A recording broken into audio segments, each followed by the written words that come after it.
Allahumma rahamna bil Qur'an waj'alhu. Kira-kira jumlah jamaahnya lebih banyak atau lebih sedikit? Kira-kira sehari 50 rakaat iso yang betul. Iso. Kalau satu rakaat berapa menit, Bu? Super cepat, cuma Allah selesai. Ada Bu jamaah di sini yang kalau sholat subuh sampai 2 juz bacanya? Ayo, tak tantang siapa yang mau ikut saya setiap Jumat pagi sholatnya di Masjid Joko kalian. Cuma 10 menit untuk sholat subuhnya. Rakaat pertama setengah juz, rakaat kedua setengah juz, lengkap 1 juz. Lek ngadeg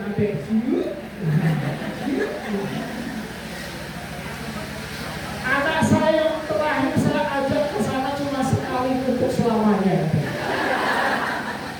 Nah, boleh, nggak sulit banget. Berarti kecewa, kenapa? Tadinya tak bujuk, ayo kita sholat subuh di Joko karena semangat luar biasa. Jebul 10 menit 1 juz baru di tadinya nanti habis itu ada sarapan pagi, ternyata nggak ada sarapan paginya, jadi kecewa yaitu anak kecil. Jadi alhamdulillah karena negosiasi Nabi Musa dengan Rasulullah SAW dengan Allah Subhanahu Wa Taala. Tes, jangan-jangan bukan mic-nya tapi suara saya. Alhamdulillah hari ini sehat. Kemarin saya sudah ketakutin Ibu karena kemarin saya ada sakit di sini benjolan besar segini. Nah, ketika hari Ahad kemudian dilarikan ke rumah sakit dokter spesialis, alhamdulillah dikasih obat 3 hari sudah kempes. Tapi yang ribut bukan saya nggak merasa sakit. Yang ribut siapa? Istri. Pokoknya hari ini kudu dibawa ke rumah sakit, langsung gitu. Nah kemarin sudah daftar mau dioperasi, alhamdulillah nggak jadi. Kenapa nggak jadi? Dokternya nggak ada, alhamdulillah ya. Andai kalau jadi kemarin, sekarang saya mungkin belum ketemu ibu. Alhamdulillah. Yang ribut kedua anak yang baru, karena anak yang baru sudah lulus kedokteran. Insya Allah lagi balik juga. Ributnya luar biasa. Ternyata punya keluarga dokter gak enak juga. Ributnya luar biasa. Pokoknya harus ini, pokoknya ini. Nah ini cerita alhamdulillah hari ini sehat, bisa datang ke sini, bisa sholat dari dulu sekarang. Pertama, jadi alhamdulillah negosiasi berhasil. Akhirnya sholat kita cuma 5 rakaat. 5 hari sekali. Sehari 5 kali 17 rakaat. Maka para ulama pernah menyampaikan kepada kita semuanya, standar muslim yang baik sholat sehari itu 50 rakaat. Yang 17 rakaat itu sholat wajib, yang sisanya sholat sunnah. Sudah pernah Bu? Yang wajib kayak berat kok. Di kampung saya kadang-kadang sholat asar itu azannya 4:30, kadang-kadang jam 5, kadang-kadang malah ada. Lalu bisa karena jamaahnya, imamnya, semua pasukan mau sholat itu masih ada di sawah. Jadi bukan pekerjaannya yang menyelesaikan waktu sholat, tapi waktu sholatnya yang disesuaikan dengan pekerjaan. Alhamdulillah kita juga. Jadi standar muslim yang kuat, al-muslim qawi salah satunya adalah kalau bisa mengerjakan sholat sehari semalam 50 rakaat.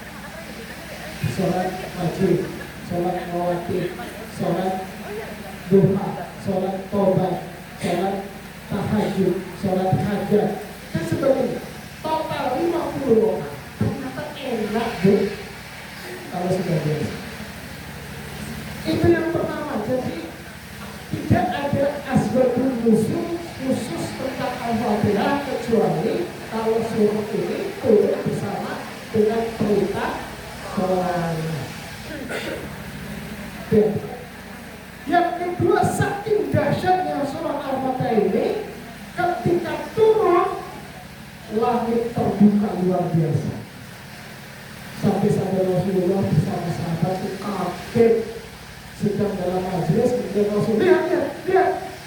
Mereka lebar, karena ada bangkai.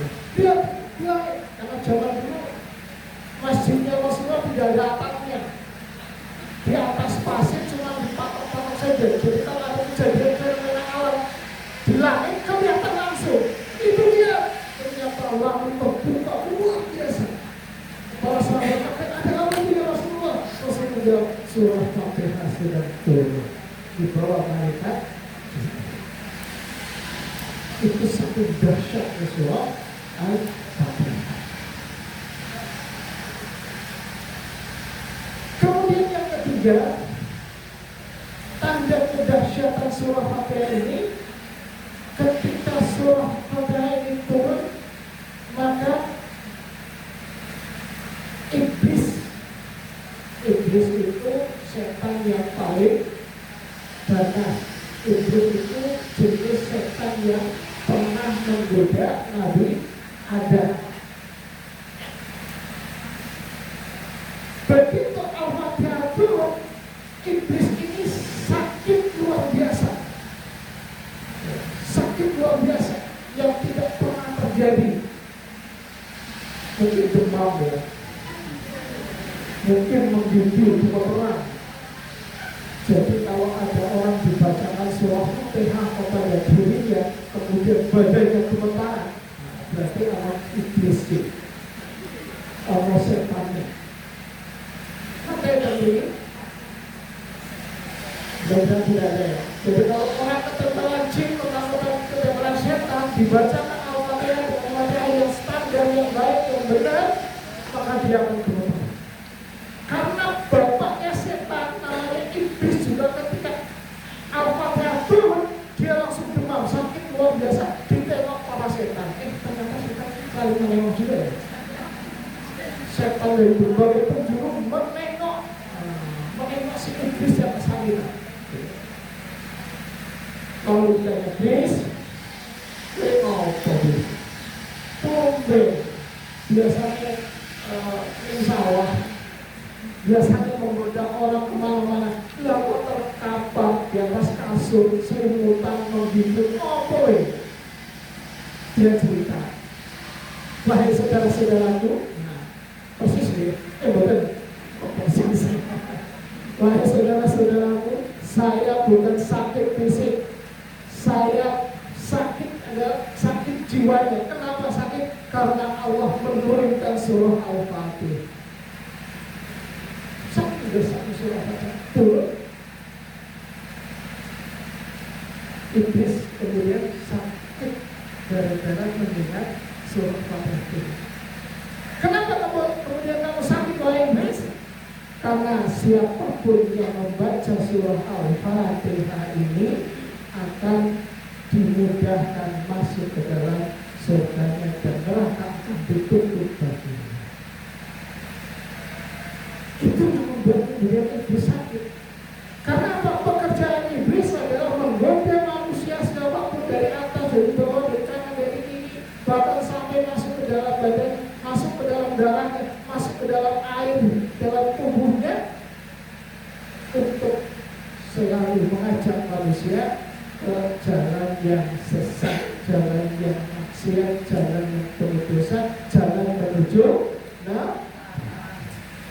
ternyata ada penangkal yang luar biasa agar seseorang tidak masuk ke neraka, yang membaca surah Al-Fatihah. Saya ditanya begini, nampaknya dahsyat ya. Membaca surah Al-Fatihah membuat kita ditutup untuk tidak masuk ke neraka. Lalu gimana solusinya, please? Masih diskusi tadi. Gimana solusinya? Karena banyak kaum muslimin yang sudah membaca Al-Fatihah. Solusi solusinya adalah dibuat kaum muslimin nantinya membaca Al-Fatihah tapi lupa terhadap Al-Fatihah.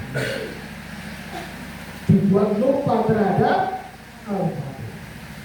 Sekarang banyak kaum muslimin yang membaca Al-Fatihah tapi tidak dong dengan Al-Fatihah. Membaca Al-Fatihah tapi sekedar rutinitas. Apa? Semuanya kalau sekedar rutinitas maknawiyahnya, spiritualitasnya, isinya menjadi coba Bu, biasa senam betul Bu? Betul. Biasa kok gitu. Biasa masak betul Bu? Alhamdulillah. Biasa masak karena saking rajinnya masak, saking seringnya masak, rutin masak, kira-kira masak sering dicicipi deh. Kalau saking apalnya terus bus rampung.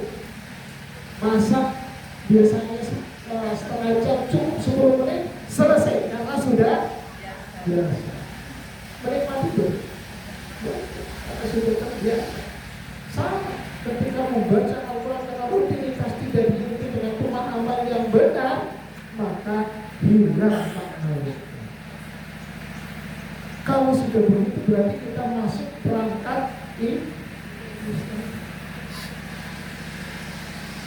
Iblis usul. Kalau begitu kita bikin pasukan kita terus semua, goda semua manusia, semua muslim agar ketika membaca Al-Fatihah pun menjadi rutinitas dan lepas dari maknanya. Dulu nanti kuliah orang kena jin jam 11 malam. Ustaz, ini ada orang keterpelan setan berarti saya belum pernah mau kuliah. Bisa nggak Ustaz mau kuliah? Bismillah. Saya datang saya bacakan bacaan dulu ya. Saya taruh Al-Quran di kepala, di dada, di dua siku lututnya. Saya bacakan di tengah-tengah bacaan surah Al-Baqarah dan bacaan-bacaan lain. Ternyata jinnya jedul Bu. Jinnya jedul, kemudian dia nantang saya. Ustaz, kalau sekedar membaca Al-Quran saya sudah hafal 30 juz. Kalah dan suara saya lebih baik, lebih merdu daripada suara Ustaz. Nantang dia. Coba baca surah Al-Baqarah ini. Iya betul Bu. Bacaannya Masya Allah bikin saya merinding. Kalah saya. Terus saya tanya, antum dari mana? Kok bisa-bisanya masuk ke orang ini? Siapa itu? Dia pengalah. Nama saya Mustafa. Bisa Mustafa ya? Nama saya Mustafa. Saya murid dari Syekh Abdul Qadir Al-Jailani dari Baghdad. Lalu kenapa kamu kok masuk orang ini? Karena saya mencintai orang itu. Waktu kamu laki-laki purba, laki-laki. Jadi laki-laki senang sama mahasiswa laki-laki. Saya rupiah sampai 3 jam Bu, nggak keluar. Capek saya. 3 jam baca Quran rupiah nggak keluar sendirian. Nah, begitu si mahasiswa kemudian kebelet ke kamar mandi, terus dipersilakan ke kamar mandi, begitu keluar satu pembahasannya. Tapi ambilkan ini jangan ditiru Bu. Kalau nggak biasa nanti bahaya. Saya pukul kemudian jinnya lumpuh. Jinnya keluar, alhamdulillah selesai. Jam 1 malam. Ya sudah, saya tanyakan kamu punya apa di tubuhmu? Ternyata ada rajahnya, ada jimatnya, ada penakal-penakalnya. Kalau kamu pengen tidak didatangi jin lagi, bakar semuanya. Ya Ustaz, bakar. Sudah selesai, alhamdulillah. Saya pulang ke rumah, tidur. Ya Allah ya Rabbana. Setelah 3 panggilan, Ustaz jinnya masuk lagi. Jinnya masuk lagi lebih ganas, tidak cuma 1 atau 3 orang. Aduh saya akan deh. Mulai saya memanggil teman yang lebih profesional untuk itu. Jadi ternyata setan jin itu tidak berhenti untuk menggoda kita agar kita tersesat dari jalan Allah. Maka salah satu senjata yang kita punya adalah membaca surah Al-Kahfi. Yang keempat,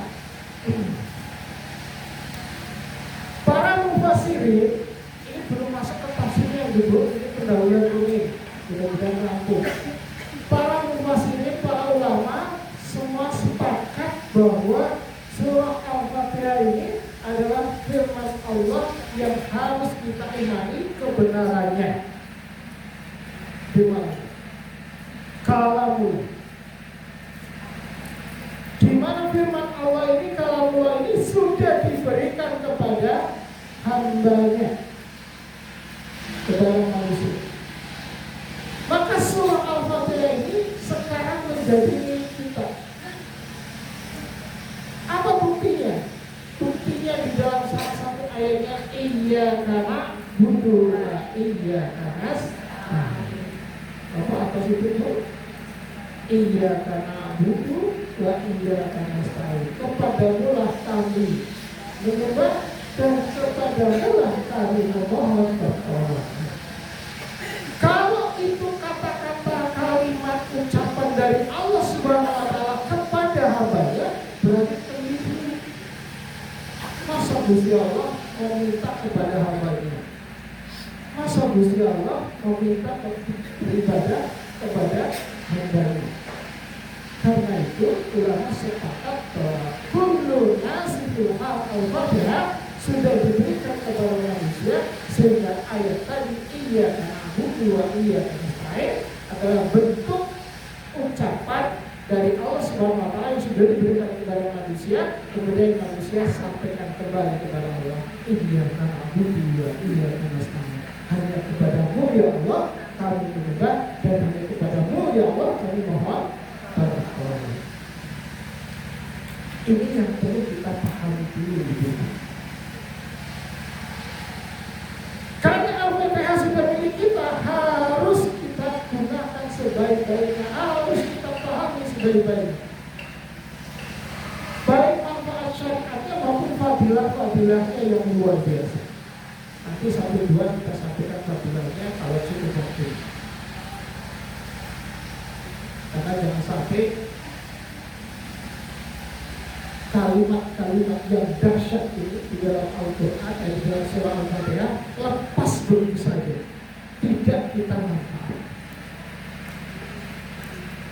Jadi ulama sepakat bahwa Al-Fatihah ini adalah surah kalam Allah yang sudah diturunkan kepada Rasulullah Muhammad dan umat yang berislam tahun 2020. Dan itu kita harus daya gunakan, kita harus pahami, kita harus gunakan sebaik-baik. Isinya luar biasa. Kalau mulai isinya luar biasa, karena kata-kata yang luar biasa ini memiliki kekuatan yang dahsyat. Jangankan Al-Quran dulu, kata-kata manusia kadang-kadang juga berat. Apa contohnya Bu? Ibu nanti bisa nyanyi suami, betul. Suami berusaha dia kok nyanyi. Saya cerita di sana, di luar mobil. Berdasarkan penelitian, laki-laki suami kalau mau berangkat kerja di Senin istri, maka berangkat kerjanya tidak produktif. Mau coba Bu? Coba ini eksperimen. Tapi saya sini minta maaf kepada suami. Nih, suami, papa, mohon maaf kemarin saya menyeleni sampean. Tujuannya adalah untuk penelitian. Hari ini saya ingin laporan dari panjenengan. Bagaimana keadaan contohnya setelah saya sendiri Babu. Oh, jebul no. suami kalau di rumah sudah dimarahi istri, maka berangkat kerja sudah tidak produktif. Pulang juga dengan kepulangan yang hampa, tidak ada harapan lagi. Itu dasarnya kata mereka. Apalagi ini kebablasan. Mas, bisa gampang orang, ayo dibutuhkan duit. Lu mau orang? Ayo sampai dagingnya itu sampai bumbu, tembus itu. Itu kata-kata manusia. Kata-kata manusia saja sudah berat luar biasa, apalagi firman Allah Subhanahu wa Ta'ala. Maka ibu hati-hati ibu kalau kanduto marah pada anak-anak. Apalagi kata-kata ibu kaulan ummahat, perkataan ibu itu makbul. Perkataan ibu makbul. Baik sedang emosi maupun sedang tidak emosi. Maka kalau marah kepada anak-anak harus hati-hati bu. Dasar dijawab kamu apa-apa belum sholat gak kelem, ngaji gak kelem, mandi gak kelem. Anak sopo ya. Nek masih anak sopo kamu masih berbalus. Ada yang lebih mengkhawatirkan bu. Dasar anak setan. Nah karena jadi itu juga anak setan berarti ibu yo. Ibunya setan, bapaknya setan, keturunannya. Dalam sejarah banyak sekali orang-orang yang dimarahi orang tuanya, terutama dimarahi ibunya, ternyata betul kejadian. Maka kalau marah bu, mendingan marahnya diubah jadi kalimat-kalimat yang positif daripada kalimat yang negatif. Nah, mau jadi presiden nak, tambah soleh lah nak. Mau jadi orang kaya, sugi, soleh, sugi. Itu jauh lebih baik daripada marah-marah yang dibuatnya anak. Itu kata-kata manusia aja memiliki kekuatan yang luar biasa. Apalagi firman Allah. Orang Arab kalau mendengar kata nur, hanya satu kata nur itu sudah gemeteran. Karena mereka paham betul apa yang ada di dalam kalimat nur itu. Apalagi Yasin, Alif Lam, itu sudah luar biasa. Tadi bahasa ibu mereka sangat paham. Mungkin kalau ibarat kita di Jawa ini, kalau kita sudah ada kata-kata kira-kira kita responnya dulu. Diam tuh, diam gak bisa ngapa-ngapain gitu. Karena kita paham kata itu isyarat kita untuk jadi firman Allah Al-Fatihah ini kata yang sangat dahsyat yang membuat manfaat-manfaatnya luar biasa. Begitu pun Allah dan Rasulnya, malaikat, bumi, para malaikat, para makhluk lain, semuanya menyambut dengan sambutan yang luar biasa. Maka mari Al-Fatihah ini kita pahami dengan sebaik-baiknya. Baru satu lembar dulu, ada 6 lembar. Apa fadilah Al-Fatihah? Saya pilihkan salah satu fadilah saja. Di antara fadilah Al-Quran adalah fadilah surah Al-Fatihah adalah ketika kita membaca Al-Fatihah dengan baik, dengan benar, maka kita dapatkan pahala sama dengan membaca sepertiga Al-Quran. Jadi sama dengan 10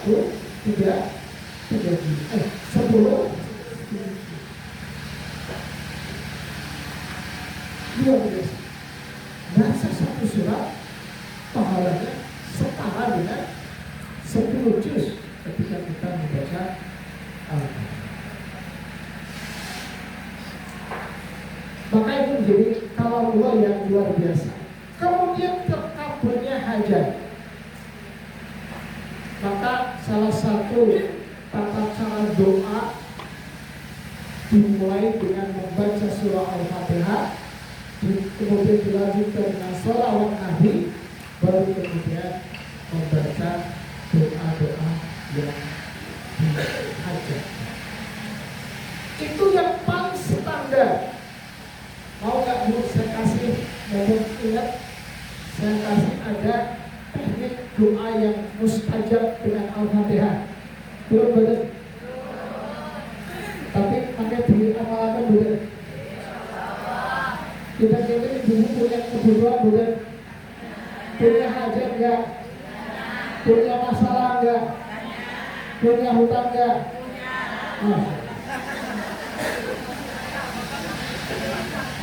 Pantesan sebelum ngaji.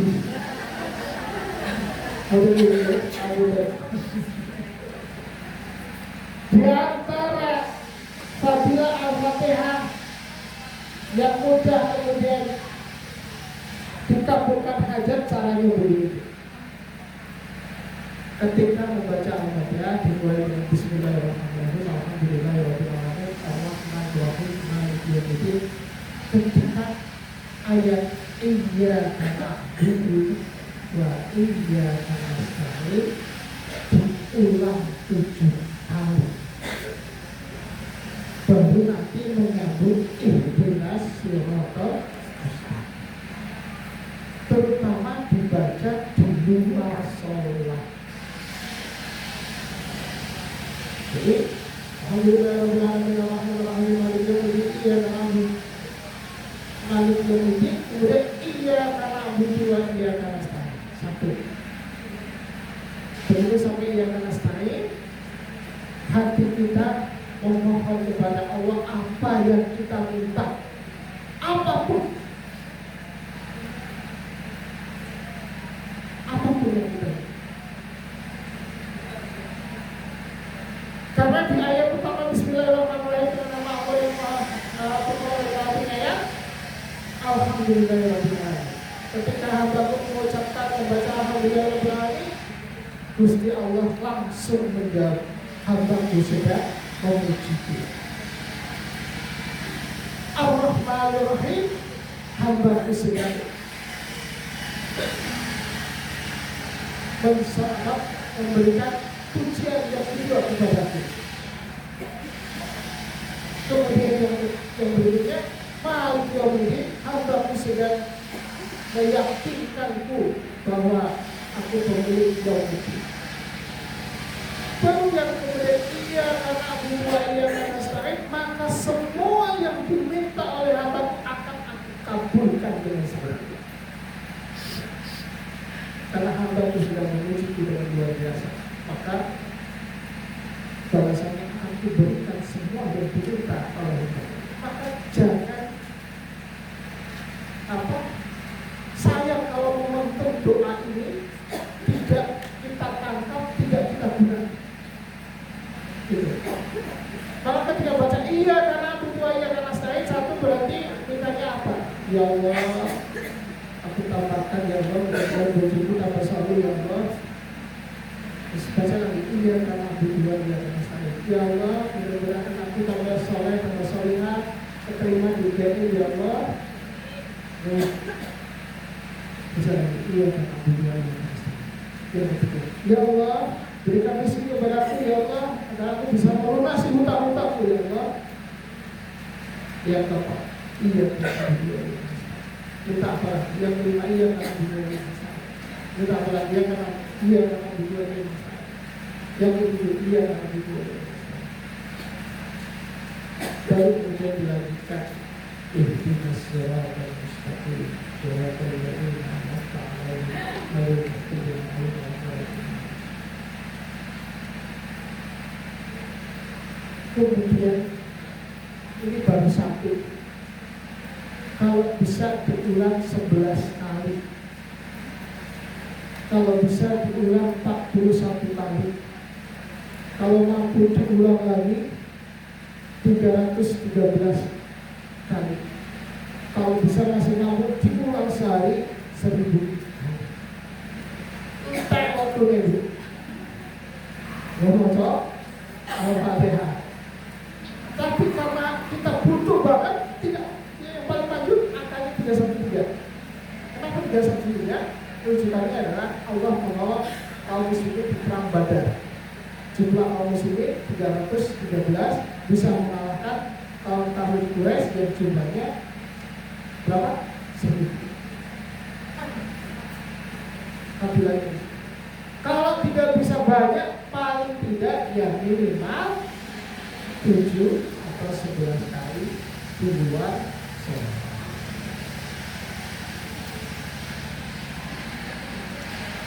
Sampai diketahui dulu, ini salah satu ayat fadilah dari surah Al-Ma'idah. Dan insya Allah kalau kita lakukan, tenang hidup kita. Gitu. Karena Allah akan menjamin mengabulkan apa yang kita minta. Saya matur begini karena sudah mempraktikkan. Awalnya memang berat, tapi alhamdulillah karena terbiasa jadi lebih. Saya bersama istri punya komunitas grup namanya Passport Rezeki. Kemarin sudah menyelesaikan zikir 80.000. Pesertanya ada sekitar 100. Alhamdulillah.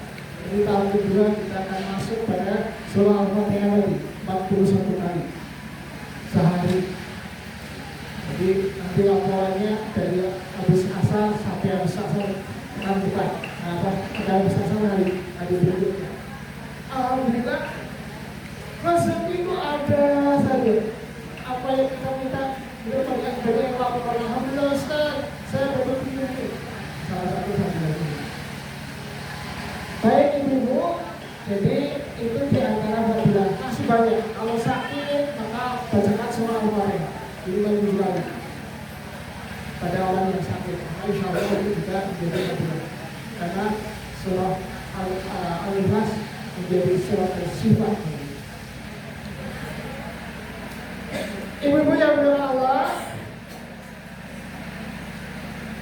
baik kita masuk pada ayat pertama. Biar senang tadi fadilah-fadilahnya ya. Pokoknya apapun masalahnya solusinya Al-Fatihah. Ketakutan baca Al-Fatihah. Kurang garam baca Al-Fatihah. Ya Allah, aku minta garam ya. Boleh. Minta apa saja boleh. Daripada kita kepada suami kecewa, daripada kita kepada manusia berharap dia kecewa, kita minta kepada insya Allah Allah akan kabulkan. Kalau Allah belum kabulkan yang kita mintakan, Allah akan kabulkan yang kita butuhkan. Maka harus itu. Surah Al-Fatihah ayat pertama bunyinya apa? Bismillahirrahmanirrahim. Surah Al-Fatihah. Setiap kata yang tidak dimulai dengan basmalah maka kotorkan, putuslah amal itu. Maka ada lagi mulakan dengan basmalah dan diakhiri dengan hamdalah. Semua perbuatan yang kita lakukan kalau tidak dilandasi dengan basmalah maka insya Allah barokah. Ibu mulai sampai dulu. Kulitnya podo, cabenya podo, mungkin capeknya juga sama. Yang kulit 1 kilo, itu sama blender, cabenya blender. Kulit sambal, tapi kalau mulutnya dimulai dengan basmalah dengan yang tidak basmalah beda dulu. Insya Allah rasanya juga beda. Barokahnya juga beda. Kalau yang tidak dengan basmalah ya biasa wae. Tapi kalau dengan basmalah maka itu menjadi ibadah dan ada keberkahan. Senam pagi besok Ahad pagi senam. Joget kanan kiri atas terus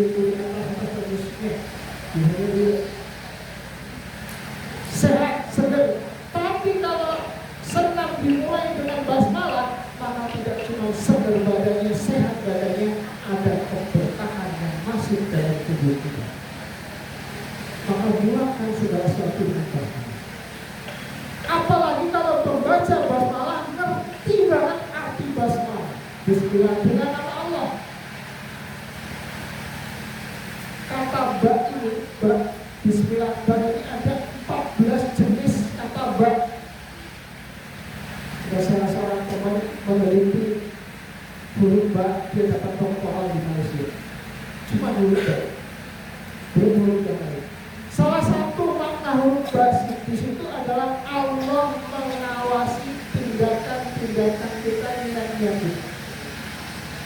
Maka kalau orang betul-betul paham dengan Bismillah, dia tidak mungkin berbuat maksiat kepada Allah. Dia tidak mungkin melakukan tindakan-tindakan yang berdosa kepada Allah. Dia tidak mungkin mencuri, apalagi korupsi. Apa ada ceritanya? Bismillah yang harus mulai saya mencuri, ada. Bismillah aku korupsi, ada. Tapi banyak orang yang mengucapkan Bismillah juga tidak pengaruh apa-apa karena tidak memahami. Salah satu letak kekuatan Bismillah itu ada di kata ba yang pertama itu, Bismillah.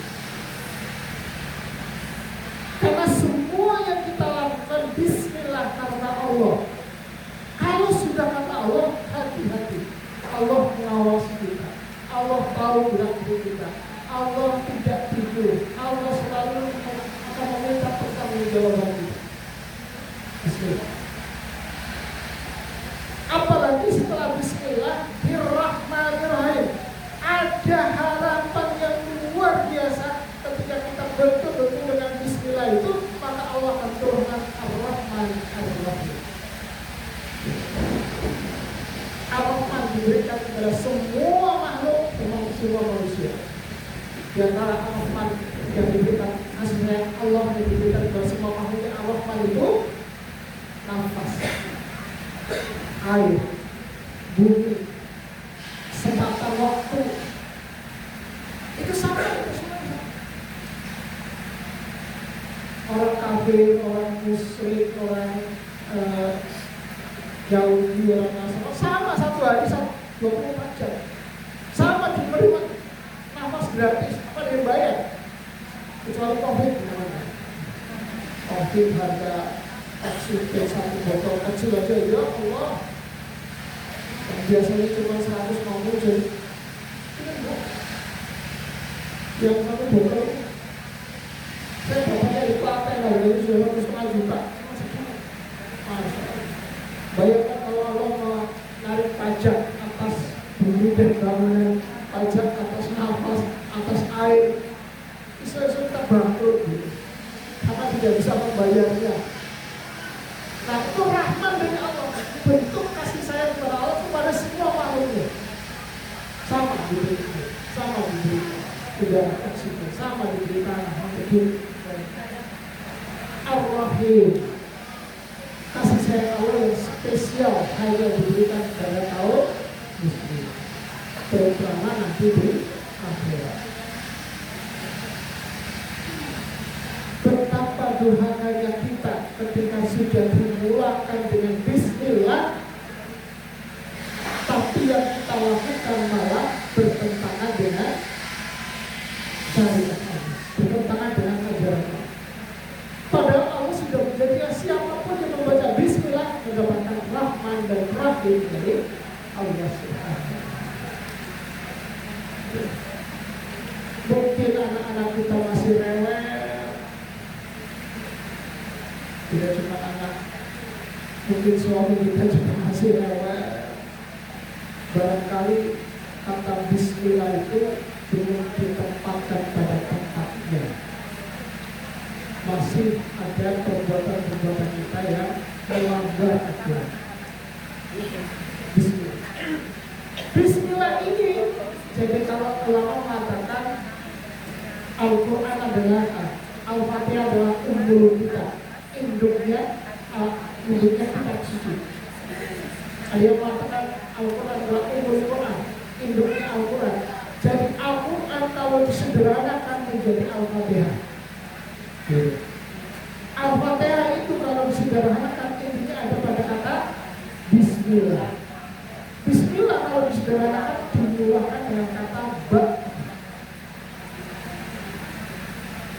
Jadi mestinya kalau kita baca Bismillah itu gelombang luar biasa, karena kita akan mendapatkan rahmat dari Allah. Dan berikutnya ayat berikutnya, Bismillahirrahmanirrahim. Alhamdulillah.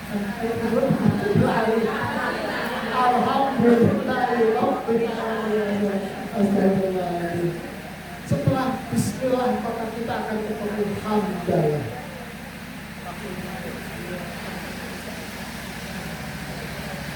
Apapun yang kita lakukan akan mendapatkan kesuksesan, keberkahan, kejayaan, harapan yang akan terpenuhi.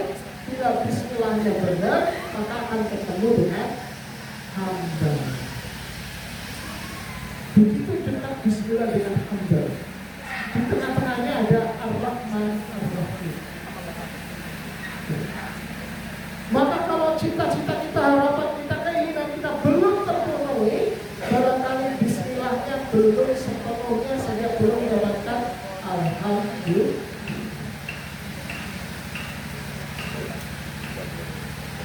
Padahal dekat loh antara Bismillah dengan Alhamdulillah. Ayat 1 dan ayat Alhamdulillahirabbil alamin. Penguatan kembali bahwa Allah telah memberikan nikmat yang luar biasa, ada rahmat, ada rahimnya yang membuat kita kemudian bersyukur kepada Allah, memuji kepada Allah. Alhamdulillahirabbil alamin. Segala puji bagi yang patut dipuji hanya Allah. Kita manusia hanya orang-orang yang baik, tidak boleh memuji manusia. Terus gimana kalau memuji manusia? Suami kita lebih baik memuji suami sendiri daripada suami orang lain.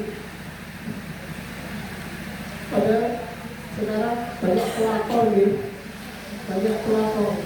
Apa sih pelakor? Pelakor itu karena dia tidak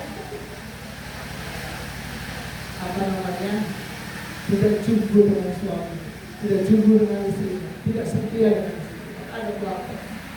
Kembali ke Alhamdulillah. Kalau kita bisa Alhamdulillah memuji kepada Allah, hanya Allah yang patut kita puji. Maka ketika pun kita memuji seseorang karena Allah. Memuji seseorang bukan berarti pada orangnya, tapi berganti kepada Allah SWT. Mas, Alhamdulillah saya senang jadi istri dengan karena Allah. Mas, sampai soleh alhamdulillah karena Allah. Saya senang dengan karena Allah. Jadi jangan berhenti pada manusia, bukan merendahkan.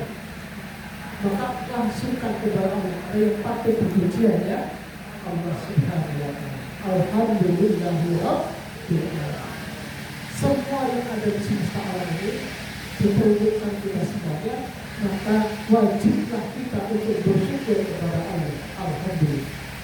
Maka dalam hadis Nabi yang sahih dikatakan, siapapun yang melakukan segala sesuatu tidak dimulai dengan hamdalah, maka sama dengan yang basmalah tadi, terputus amalnya. Jadi kalau kita mau melakukan sesuatu, pertama dengan bismillah, lalu gandeng dengan Bismillahirrahmanirrahim. Kira-kira dulu kalau mengucapkan Alhamdulillah itu tambah tenang atau tambah resah? Tambah tenang ya? Alhamdulillah. Berarti kita ridho terhadap apa yang Allah tentukan kepada kita. Karena segala sesuatu pasti ada dalam ketentuan Allah. Hari ini saya ketemu soal ibu semua ada di sini, ya jagongan bareng ini sudah ditentukan Allah. Dan alhamdulillah kita bersyukur. Maka ancaman yang paling berat ketika orang tidak mau bersyukur atas nikmat Allah, yakni diminta keluar dari langit dan bumi Allah. Diusir. Dan siapa yang tidak bersyukur kepada Allah, maka carilah bumi dan langit selain ini. Nah, terus kita mau buat apa? Kalau perbuatan dosa maksiat itu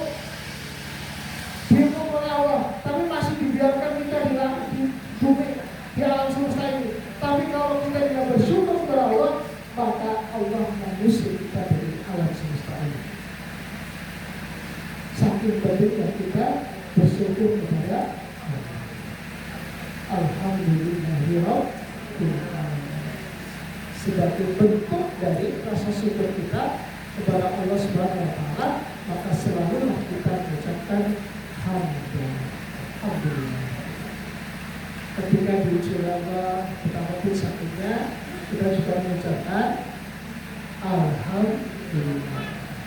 Mingkudanin, udaranya masuk angin, masuk angin. Dan masuk angin demam, demam. Dan demam, alhamdulillah demam oleh rumah sakit. Dan masuk rumah sakit, alhamdulillah masih hidup. Jadi selalu ada rasa syukur kita kepada Allah SWT, karena Allah memberikan sesuatu yang lebih dari yang kita minta. Kita tuh kadang-kadang lupa terhadap yang sudah diberikan Allah, masih mencari yang belum kita miliki. Yang belum kita miliki dicari sampai jungkir balik, yang sudah kita miliki kadang-kadang kita lupakan. Coba Bu, periksa dokter lagi sakit, kira-kira keluar biaya gitu. Saya pernah 2 kali kelamin tulangnya lepas. Kelamin tulang apa? Engsel yang mempertemukan antara bagian tangan dengan pundak. Itu bolong. Gara-gara ngajari, ya bukan gara-gara ya, tapi peristiwanya sok jagoan. Jadi bapak yang ditemu anak orang Islam Islam. Jadi anaknya main skateboard. Abi ajari aku main skateboard. Ya, saya tak ajari pada aku udah iso. Tapi mereka begitu main skateboard lupa, lempar ke belakang gitu. Begitu lempar ke belakang yang menjadi tahan ini, akhirnya putus dioperasi. Setelah itu ternyata begitu kejadiannya sama juga. Begitu mau masuk rumah, bocahnya sama anak itu, anaknya biasa anak kalau belum berhenti mau turun lagi. Nah itu kehilangan keseimbangan, akhirnya jatuh, ketimpa motor, ketimpa anak, putus lagi. Jadi 2 kali putusnya. Operasinya sama. Kalau baru masih ada sisanya ketinggal. Kalau operasinya baru lain ya. Masih ada kawat yang ketinggal kira-kira 1 cm di sini.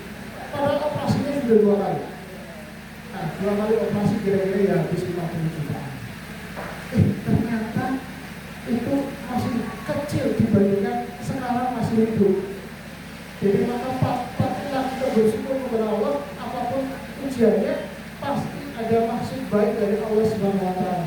Bersyukur, alhamdulillah.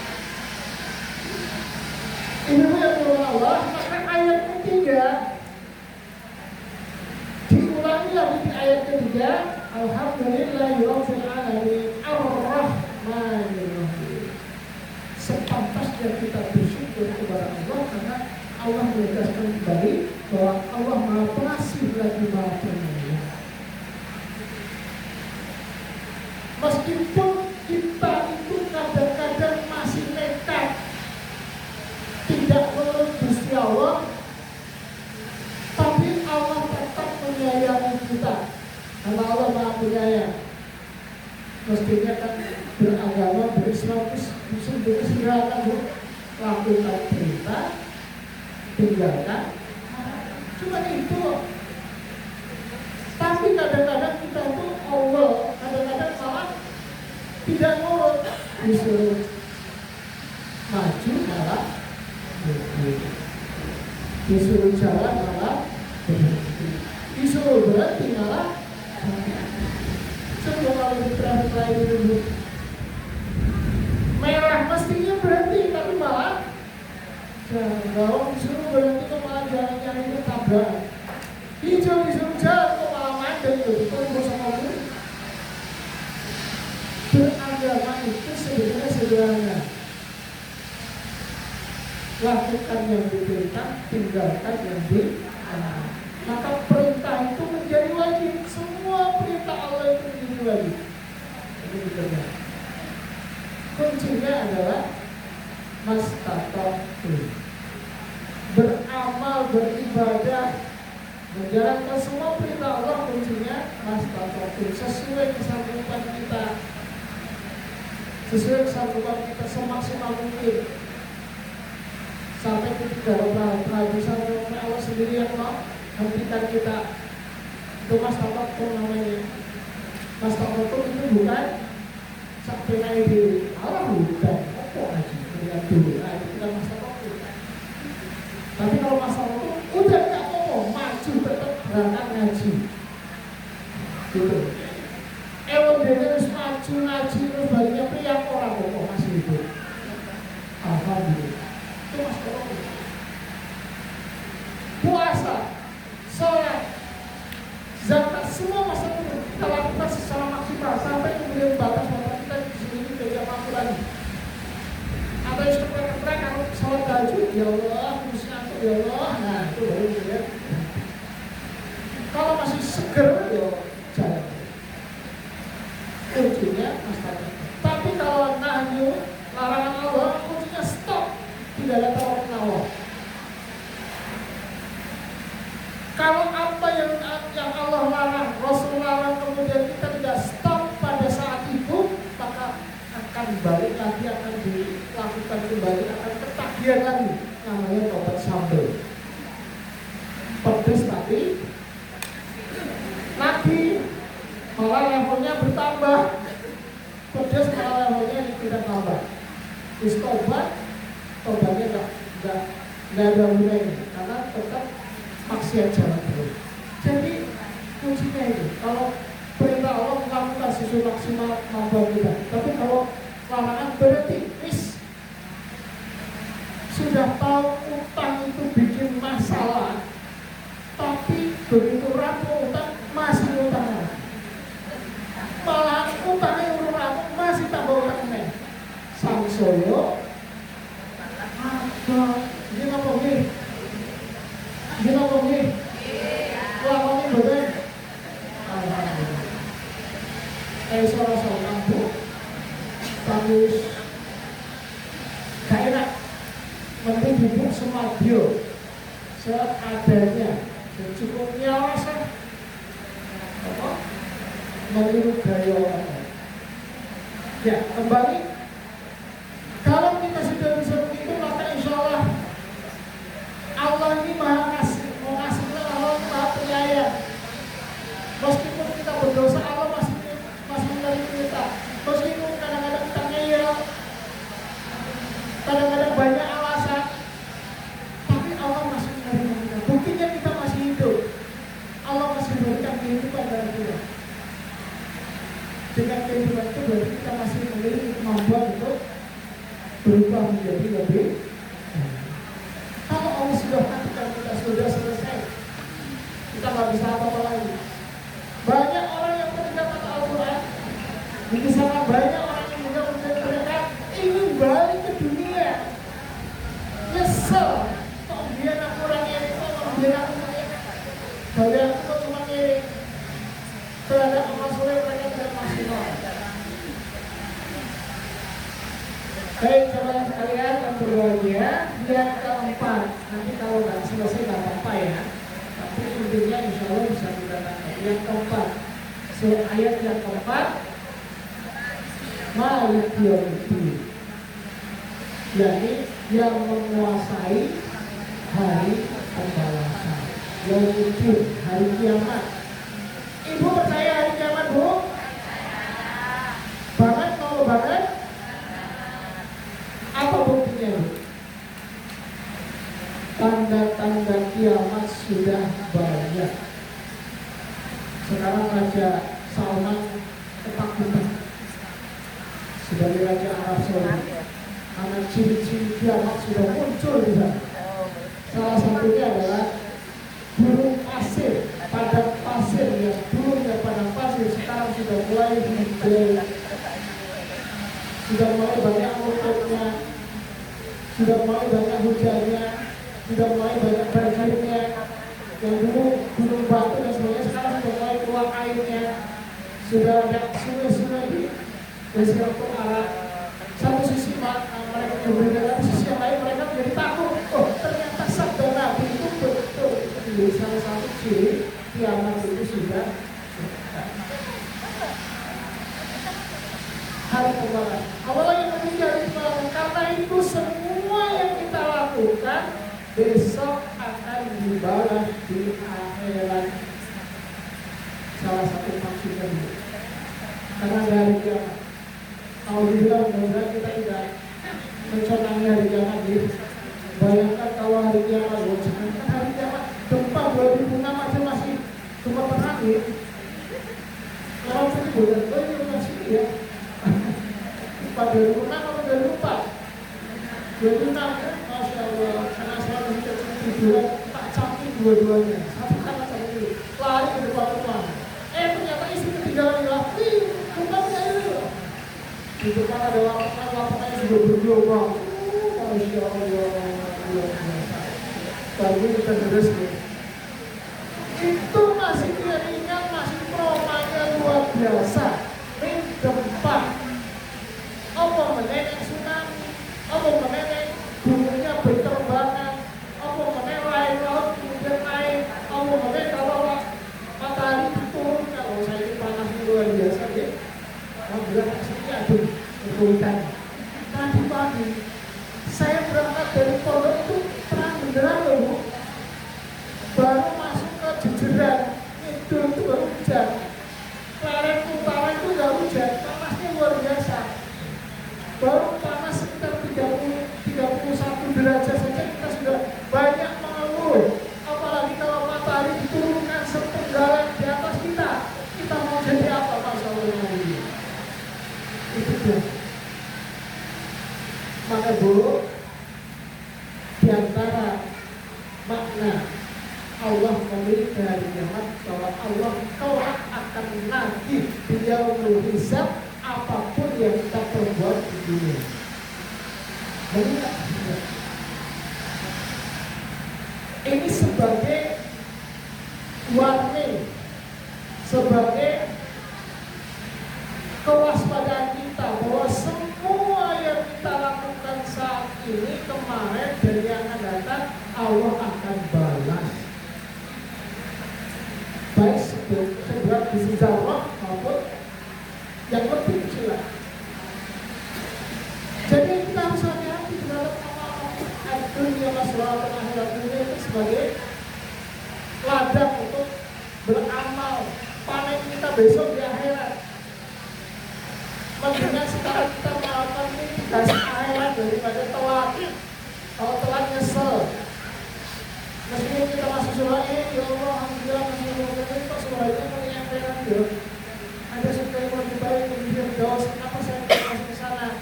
Karena dia menyesal. Kenapa tidak surga yang ini? Apalagi kalau ada orang yang masuk neraka, nyeselnya luar biasa. Kenapa dulu dia tidak melakukan amal soleh? Lupa bahwa apa yang dilakukan itu akan dibalas oleh Allah. Ya, dia bisa. Sekecil apapun itu. Bahkan mungkin amal-amal yang kadang-kadang kita tidak sadar, amal-amal yang tersembunyi tidak ada orang lain yang tahu, Allah mengetahui. Maka kembali ke basmalah tadi, menghadirkan pengawasan Allah Subhanahu wa taala terhadap apapun yang kita lakukan. Kalau kita bilang bismillah, menghadirkan Allah dalam setiap aktivitas kita, maka kita akan hati-hati bahwa yang kita lakukan akan dimintai pertanggungjawaban, akan ditanya oleh Allah Subhanahu, akan dibalas oleh Allah Subhanahu. Maka pilihan-pilihan yang terbaik kita menjadi orang yang soleh, beramal soleh, berbuat baik. Mendingan berbuat baik daripada berbuat baik. Jadi ayat yang keempat, Malik Yaumiddin, Allah yang menguasai hari pembalasan. Maka kalau Allah sudah berkuasa, tidak ada satu orang yang bisa menghalanginya. Ayat yang kelima, iyyaka na'budu wa iyyaka nasta'in. Ingat ayat yang tadi kita sampaikan bahwa hanya kepada Allah kita iyyaka na'budu, menyembah hanya kepada Allah, jangan kepada yang lainnya. Kita tidak bersyirk, beribadah hanya kepada Allah. Inna sholati wa nusuki wa mahyaya wa mamati lillahi rabbil alamin. Bahkan hidup mati kita semuanya hanya dalam rangka ibadah kepada Allah. Kita berkeluarga dalam rangka ibadah kepada Allah. Kita hewan suami bekerja dalam rangka ibadah kepada Allah. Kita berolahraga dalam rangka ibadah kepada Allah. Kita tidur bismillah kata Allah, kata beribadah karena Allah. Kita mandi, kita nyapu, bersih rumah, bersih semua kalau dilihatkan karena Allah, maka menjadi ibadah. Peluangnya sama kita. Tapi kadang-kadang kita lupa bahwa yang kita lakukan harus punya dua nilai dunia dan nilai. Dengan cara itu maka insya Allah kita akan selamat di dunia wal Rabbana atina fid dunya hasanah wa fil akhirati hasanah wa qina adzabannar. Hanya kepada Allah kita beribadah dan minta pertolongan, Bu. Ini rumus, Bu. Kalau kita berharap kepada manusia, kata Imam Ali bin Abi Thalib, maka pasti kita akan kecewa. Kadang-kadang orang lain itu gak peduli kok sama kita. Pedulinya kalau kita sedang enak, gimana? Pedulinya kalau kita sedang senang, pedulinya kalau kita sedang punya apa-apa, pedulinya kalau kita sedang panen, pedulinya kalau kita sedang punya gawe. Tapi kalau kita sedang sedih, terluka, menderita, gak ono seorang pun yang peduli pada kita. Dia gak peduli, dia gak peduli. Terus siapa yang peduli? Allah. Maka kadang-kadang kita kepada manusia itu nyah-nyah, tapi kepada Allah kita masih mikir-mikir itu kembali. Padahal yang menolong kita, yang menjadi andal pertolongan kita hanyalah Allah SWT. Iyyaka na'budu wa iyyaka nasta'in. Kalau begitu doa-doa kita pantesan belum terkabulkan, hasilnya nyantol karena kita belum ikhlas banget untuk meminta pertolongan kepada nyambung dengan fadilah tadi ketika membaca iyyaka na'budu wa iyyaka nasta'in. Hati kita itu harus nyambung kepada Allah, Bu. Ketika berdoa, lafaz lisan kita melafazkan iyyaka na'budu wa iyyaka nasta'in, tetapi hati kita kemana-mana, gak nyambung. Maka mungkin itulah salah satu yang membuat kita belum terkabulnya dosa, doa kita. Kepengen opo, tapi lisannya ngomong, pikirannya ngomong, hatinya tidak fokus. Maka ketika iyyaka na'budu wa iyyaka nasta'in, fokus, hatinya fokus, minta apa kepada Allah. Dengan cara itu maka insya Allah juga. Kalau di dalam sholat, maka jangan ditambah-tambah. Tidak boleh cara tadi yang 7 kali, jangan. Tetap saja iyyaka na'budu wa iyyaka nasta'in 1 kali. Tapi pada saat iyyaka na'budu wa iyyaka nasta'in, ikuti maknanya dengan baik dan juga mintakan dalam hati kita apa yang kita hajatkan kepada Allah. Itu masih boleh. Tapi kalau iyyaka na'budu wa iyyaka nasta'in ulang 7 kali, apalagi menjadi imam membaca dulu, enggak boleh. Karena sholat ada tuntut. Kalau di luar sholat dan memakai yang 7 kali itu masih memang ingin meraih fadilah doa. Jadi iyyaka na'budu wa iyyaka nasta'in akan bermakna yang luar biasa, menjadi alat yang dahsyat luar biasa kalau kita yakin, kalau kita fokus antara pikiran kita, lisan kita, hati kita. Kira-kira kalau anak kita minta permen, tapi yang dipegang malah bukan permen, misalnya es krim. Bu, aku minta permen, tapi yang diambil es krim. Kira-kira ibu mau ngasih nggak? Atau kira-kira kita akan memilih anak kita benar apa salah? Salah. Kalau yang minta permen kok yang diambil es krim. Sama. Meskipun Allah Maha tahu, tapi berarti kita tidak fokus terhadap permintaan kita sendiri. Kalau bisa jadi kita apa? Yang ini sama orang ini hatiku malah lagi gue kunci. Misalnya mengatakan begini malah hatiku masih menerawang kemana-mana, malah moco. Karena di depannya ada orang yang pakai mukena bertuliskan. Apalagi imamnya bacaannya salah, wah udah. Karena jadi tidak khusus. Nah, iya karena berdua yang hanya kepada Allah kita menjaga dan ini barulah kita menghadap yang keenam, tunjukkanlah kami di jalan yang lurus. Kasih nomor 45. Iya karena beliau ini saya ihdinas siratal mustaqim. Tunjukkanlah kami di jalan yang lurus. Siratal mustaqim. Jalan yang lurus, jalannya semua. Ya, jalannya para nabi, para rasul, para sahabat, para siddiqin, para syuhada. Itu jalan-jalan yang lurus. Para sholihin. Itu yang dimaksud dengan ihdinas siratal mustaqim adalah Islam. Menjalankan semua apa yang dalam ajaran Islam. Kemudian kita mencontoh siapa? Mencontoh para nabi dan para rasul.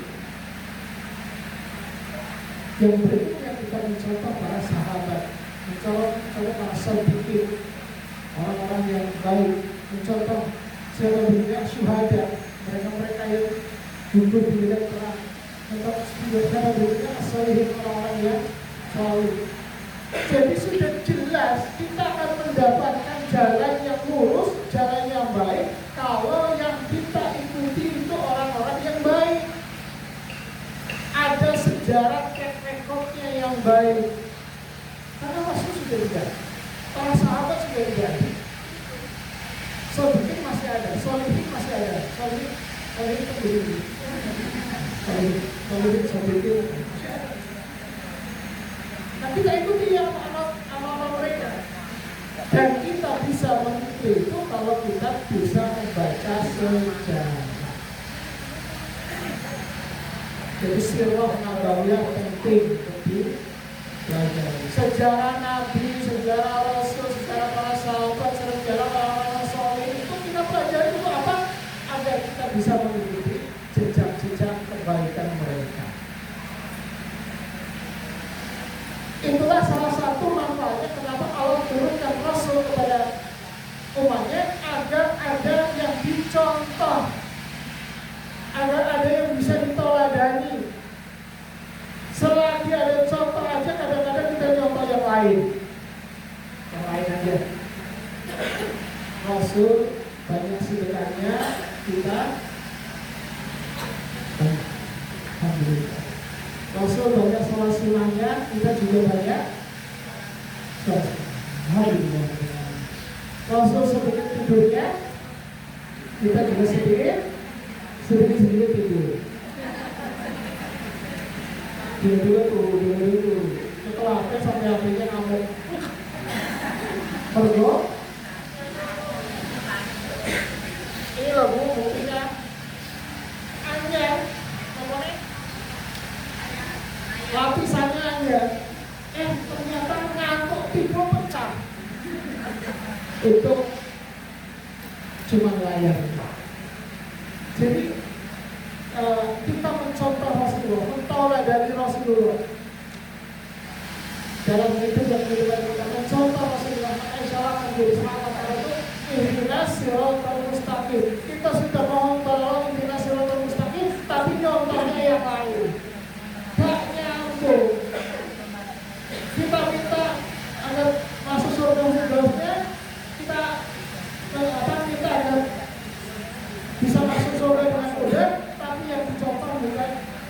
orang yang sejarahnya sudah dijamin masuk surga. Angel. Ada betul yang dijamin masuk surga. Ada. Dalam sejarah ada. Sejarah orang yang dijamin masuk surga.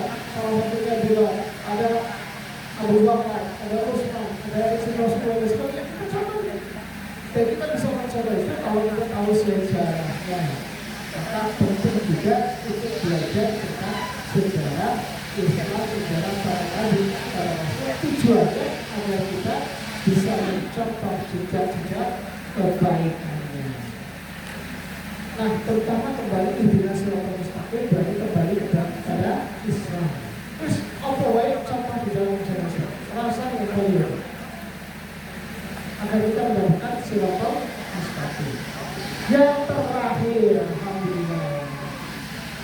Yang terakhir, siratal ladzina an'amta 'alaihim ghairil maghdubi 'alaihim waladdallin. Yang kita ikuti jalur-jalur yang jalan-jalannya adalah orang-orang yang kau beri nikmat. Siapa mereka yang dinikmat? Orang yang diberi nikmat kemudian bersyukur kepada Allah atas nikmatnya dan menggunakan semua nikmatnya itu dalam rangka muraqabahnya, dalam rangka mendekatkan diri kepada punya mobil. Bagaimana caranya agar mobil itu menjadi wasilah kita dekat dengan Allah?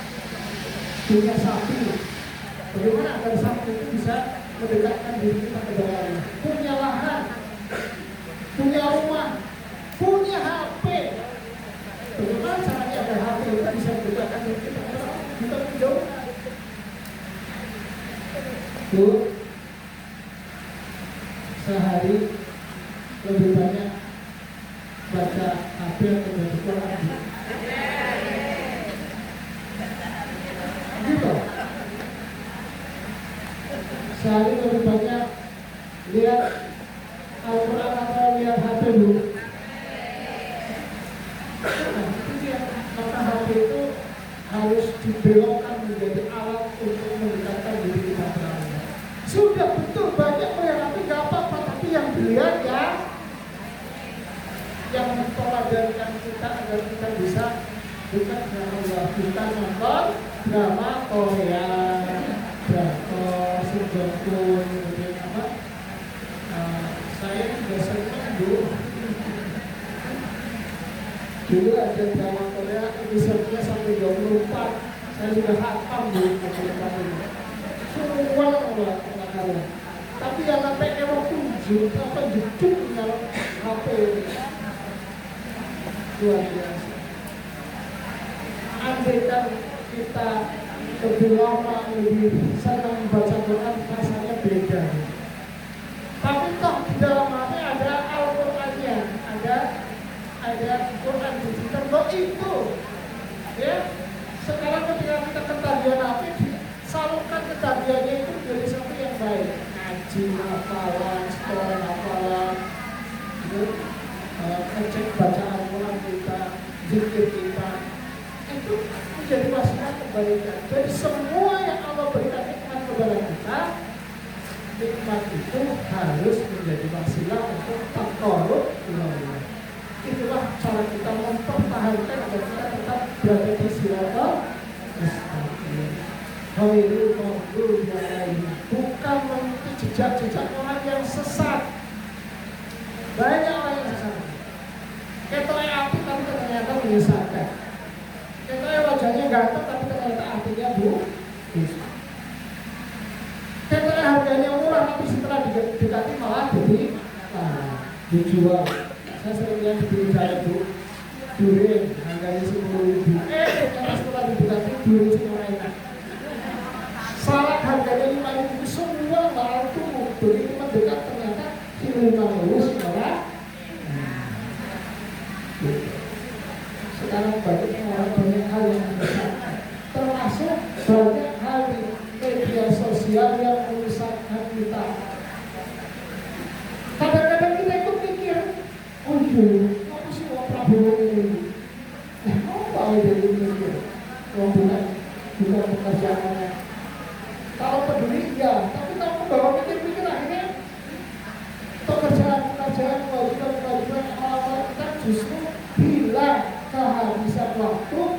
pikiran, tenaga untuk hal-hal yang bukan urusan.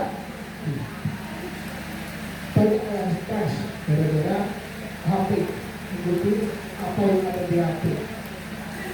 Maka Bapak sekalian, Ibu sekalian, monggo semua yang Allah berikan kepada kita jadikanlah sebagai wasilah untuk taqarrub ilallah. Itulah sesungguhnya yang dimaknai dengan inna sholati wa nusuki wa mahyaya wa mamati lillahi rabbil alamin.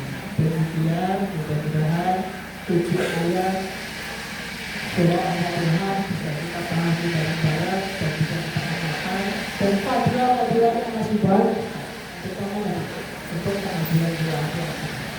Sehingga alhamdulillah jalan pertemuan pada kali Astagfirullahaladzim. Assalamualaikum warahmatullahi wabarakatuh.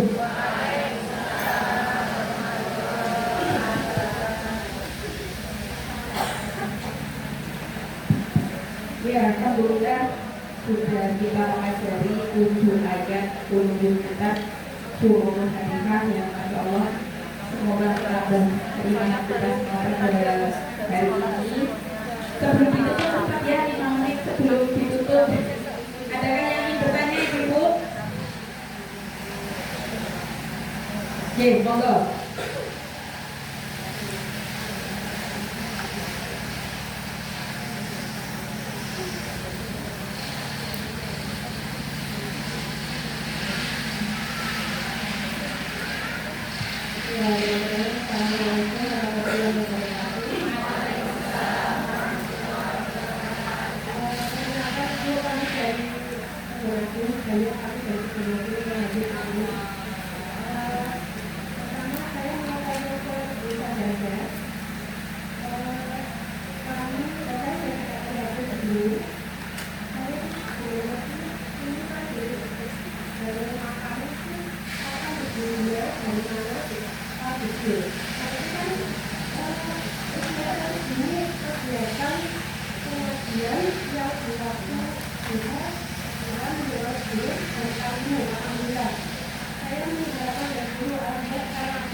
Ya, ada lagi yang mau tanya? Jawab. Ada lagi?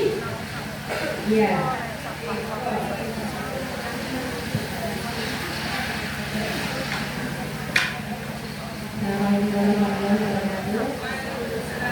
Nanti disebutkan kalau sholat itu tidak membaca Al-Fatihah itu tidak sah ya. Dan pertanyaannya, kalau misalnya tertinggal itu loh Ustaz, apa? Imam sudah ruku itu boleh enggak? Kan tidak sempat membaca Al-Fatihah itu bagaimana?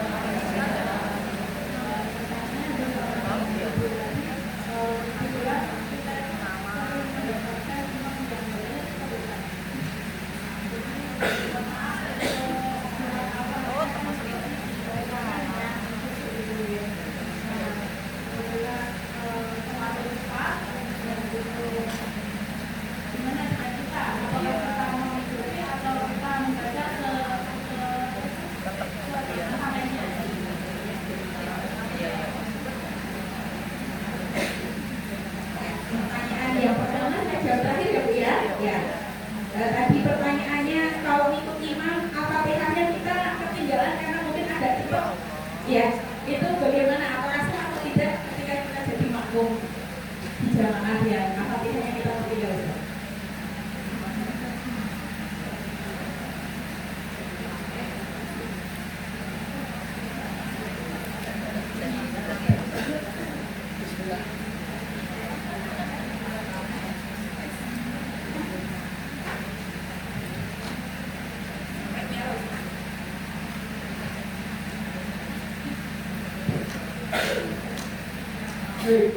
Sudah. Prinsip sholat jamaah itu kalau kita jadi makmum mengikuti itu senang. Kalau imamnya belok kanan, kita ikut. Kalau imamnya tidak, kita ikut. Meskipun kita nggak senang sama imam. Karena terlanjur dari makmum maka harus ikut imam. Gitu. Kalau kita mau protes, wah mau imamnya, aduh, yowes, dasar jamaah lo. Boleh imam sih. Maka kaidah imam harus standar. Sekarang banyak imam yang tidak. Termasuk bacaan Al-Fatihah memang menjadi sah-sahnya sholat. Tetapi ada dalil lain ketika kita menjadi makmum, maka ketika bisa mengikuti imam bersama rukuk imam, maka masih terhitung satu rakaat. Terus nek niku rukuknya syarat sedikit ya. Masih termasuk nomor rakaat enggak? Rukuk. Saya rukuk ya. Allah. Nah, begitu imamnya mau dengar, dengar. Bangun dari rukuk, baru mau begini kita masih mencolali, masih terhitung satu. Tapi kalau begitu imamnya sudah enggak begini, apalagi sudah begini, itu tidak termasuk satu.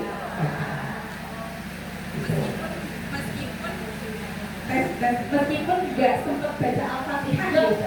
meskipun nggak baca Al-Fatihah, tapi karena kita adalah kecuali sholat sendiri nggak tahu Al-Fatihah udah lunas.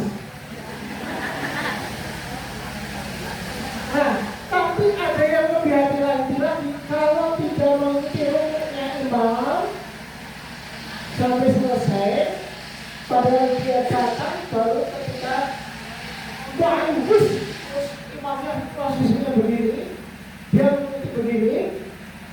Ada yang berpendapat tentunya tidak dihitung satu karena sudah masa transisi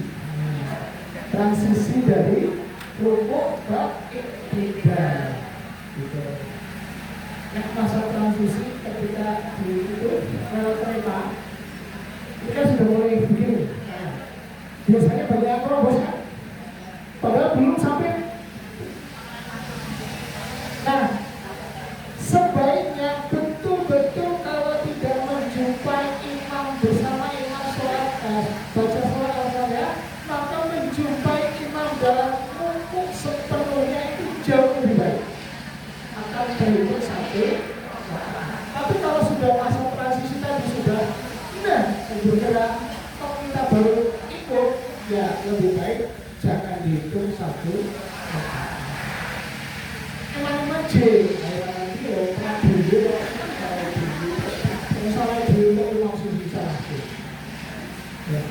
Jadi memang kalau ada imam yang baca Fatihahnya yang tidak fasih, ya kita itu tidak jodoh, ya. Misalnya yang fasih dengan yang ada tidak ada. Maka kalau menggunakan dalil darurat, ya ini terbaik di rumah itu ya sudah diterima. Tinggal awal jenis sebagai makmum bagaimana bisa mengerti dengan baik. Ya sebisa mungkin bacaannya cepat ya kita khususnya ya cepat. Alhamdulillah cepat. Tapi kalau pengen yang lama ya carilah tempat-tempat yang imamnya sholatnya. Bismillahirrahmanirrahim. Apalagi kalau imamnya almarhum, kalau baca Fatihah aja bisa 5 menit bu, Fatihah aja.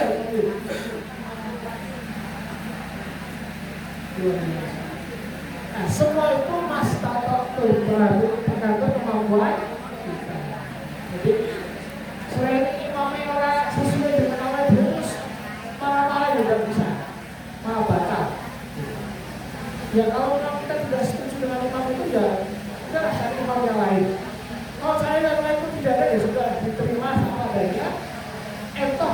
ini Pak. Aku penak kok. Apa ngomong melu mami. Gitu. Itu prinsip sebagai jadi kayaknya kita jauh-jauh Ya. Jadi kalau makmum itu udah ikut imamnya aja Bu, benar salahnya tanggung jawab. Nah, maka jadi imam itu sebenarnya berat atau gampang? Berat. Jadi nggak usah dikomentari. Oh kalau dolinya bukan do tapi do, ya wes itu hanya Pak Imam. Ya Pak Ustaz ya. Oke. Ada lagi sebelum saya jawab pertanyaan yang pertama tadi. Saya sebenarnya mau tanya Ustaz. Kenapa kita itu gampang bilang Al-Fatihah pada nikmat, tapi kalau dapat musibah kok tidak bisa bilang langsung Alhamdulillah nih Ustaz. Nah, betul Ibu? Betul. Padahal yang pertama harusnya Alhamdulillah. Kenapa ya Ustaz? Kalau dikasih takbir buruk itu nangis-nangis dulu, cemberut dulu, ngoprang-ngoprang dulu, belum langsung Alhamdulillah. Kalau ini kan juga ujian itu nikmat, biar saya lebih sabar. Itu kok nggak bisa ya Ustaz ya? Gimana itu Ustaz? Ini terjadi ke semua ibu kayaknya Ustaz. Ya. Kalau kita suka mencari yang belum dapat, kita melupakan yang sudah ada. Tujuh masih punya tujuh orang itu. Astaga. Minimal foto, minimal kita ganteng ya, itu sudah baik. Jadi kalau berujian kita merasa apa ya sedih banget, kemudian tidak mengucapkan malah karena persepsi kita terhadap ujian itu negatif. Ujian adalah cara Allah untuk kita lebih dekat dengan Allah SWT. Karena dalam ujian itu Allah akan meningkatkan derajat kita. Apa ada orang yang kelas PK langsung kuliah nggak diterima pasti, maka sekolah TK selesai ada ujian naik SD, ada ujian naik SMP, ada ujian naik SMA, ada ujian terus naik. Kalau nggak lulus SMA ya jangan ngaku-ngaku dengan ijazah. Itu yang punya aku. Kalau kita tidak punya persepsi yang positif bahwa ada maksud awal yang baik terhadap diturunkan ujian kepada kita, maka kita tidak akan pernah mengucapkan alhamdulillah ketika mendapatkan ujian. Mestinya ketika diujikan alhamdulillah, karena kita berkata naik derajatnya, akan dinaikkan sekolahnya, akan dinaikkan kedudukannya oleh Allah. Tapi malah kita nggak mau. Gitu. Ya Allah, masih aku diuji dulu ya Allah. Ujian ya Allah kelas gitu. Padahal ketika kita melalui ujian-ujian itu, menikmati ujian itu, terasa lebih nikmat ketika ibadah kepada Allah. Coba Bu, sakit dulu Bu. Sakit dulu kemudian kalau nangis ke bawah Allah, nikmatnya luar biasa. Gimana? Ini. Tapi kalau tidak sakit, bapak jungkir balik, orang bisa nangis, tidak ada apa-apa. Kalau begitu kita sudah ada luka dalam hati, ada penderitaan, begitu kita menghadap Allah, nangisnya itu asik banget. Sampai puluhan, sampai kumpul-kumpul, kayak sujud terus. Karena sakit nikmatnya. Tapi begitu kita sehat, apa mau sujud terus, mau berlama-lama sujud, tidak. Tidak. Maka sebetulnya ujian-ujian yang Allah berikan kepada kita itu cara Allah upgrade kita. Ya, kalau Allah memberikan ujian tidak salah pundak. Lalu kalau Allah nafsanillah, sudah ukur. Allah sudah ukur. Maka ya kita. Seberapa maka ujiannya Allah sendiri. Ya, Masya Allah Bu, betul ya. Kalau kita kena musibah, habis sakit, cuma bisa tidur, doanya kenceng. Kalau nggak bisa, kalau pas punya utang nggak bisa bayar, doanya kenceng kok. Pas lagi bayar raya, doanya ribet-ribet. Ya, kita harus ngerti ya.